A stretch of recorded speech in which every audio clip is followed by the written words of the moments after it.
The year is 1907. With a boom in the use of electricity becoming more and more widely used by man, Leo Baekeland patented Bakelite, a synthetic polymer that would insulate electrical wires. The product produced was heat resistant, pliable, durable, and was easily made for mass production. The product was noted as the product of 1,000 purposes, but today we just call it plastic.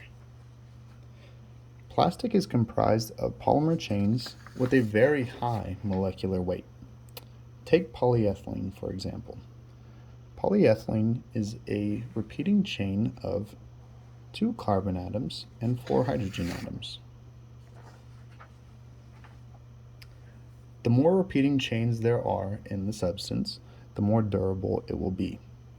Think of these chains like your good old-fashioned wire headphones that you just pulled out of your pocket. The longer your headphones are, the more tangled they will be, and the more difficult to unravel. Polymer chains in plastic operate off this same basic principle. As the world headed into the Second World War, plastic became the go-to product to fuel technological advances. Plastic was now used 300% more often than the pre-war era. As the war concluded, plastic had practically ran the streets of America. Dishes, electronics, and even cars were beginning to be turned into plastic. Along with this, the plastic boom in the 1950s came the increased awareness in environmental issues. Plastic had already been introduced into oceans and sanctuaries where it was obviously going to be a very big problem. As of 2022, our plastic consumption has increased due to our planet's ever-rising population. Despite efforts to revert to a more eco-friendly alternatives such as biodegradable plastics produced by corn, traditional plastics are still more cost-effective and therefore more economically friendly on the corporation's pocketbook.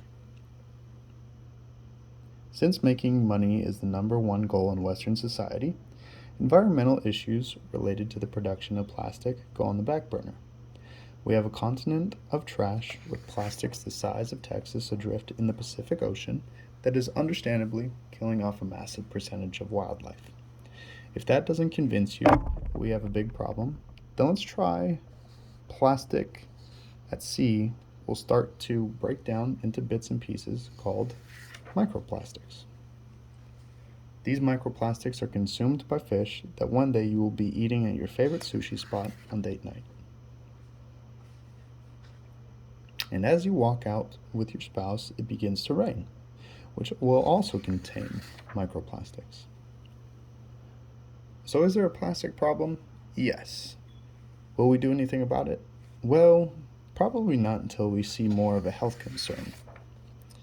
When people are getting their stomachs pumped, they're looking like they were covered in glitter after a rainstorm, then we may start to see something of a problem that we should focus on. See, the thing is, plastic is a wonderful breakthrough. In the area of chemistry, it was stable in composition, has a high tolerance to heat, is useful as an insulator, and it is water resistant. The only true downfall to this discovery is that too many people use the product. The product is insoluble and can release toxic additives to the environment with time. Overall, plastic is a prime example to support the saying, too much of a good thing doesn't stay too good for too long.